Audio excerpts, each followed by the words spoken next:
69 ng Omnibus Election Code, ang title ng Luisa. Kapag wala ka talagang real intention to run for public office, na ang purpose mo lang ay guluhin o palituhin ang mga kababayan natin because of the similarity of the names.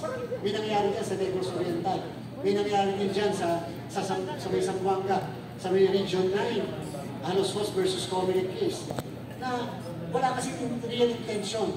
Pero, nasabi ng Korte Suprema, basta may political parties, dapat pinapatakbo. Sapagkat merong political party na nagagarantiya sa kanya na mananagot kung sakaling may paggastos yung mismong kandidato. Alam nyo, personally, ako, nagpupursige ako na i-criminalize ang pagpapile ng pagiging nuisance candidates. Alam nyo kung bakit? Sinasaktan rin ng iba eh. Nagpapabayad.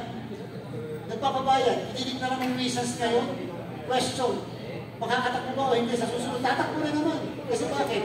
Kaya kasi nagtatakbo, kasi nagpapabayad, kasi katulad ng pangalan niya, ng iba pang kandidato.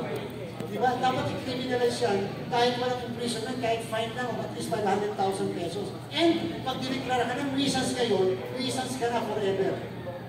Kasi may intention ka to cause misrepresentation among the electorates. Okay, maraming salamat. Follow-up lang, Chairman. Sabi mo kanina, yung sa ating electoral inspectors, yung sa ating mga guro ay voluntary, hindi compulsory. So, paano ngayon, Chairman, kung lahat ng ating mga guro ay hindi na mag-serve as electoral inspectors? So, sino po ba yung next in line? Huwag mo siya rin, kung mag-alala, Comelec, kami mga nasa Comelec, SM kami. Nag-video pala, we always find ways. So, ayaw mo natin sabihin kung anong plan. Baka naman kung anticipate mo mga iba dyan. Baka nakikinig, nag-monitor. Huwag kayo mag-alala, we always set this plan B, plan C. Election must push through at all costs. Isa lang ang instruction lagi natin sa aming mga local government, walang failure of election at all costs. Nung barangay SK, 42,000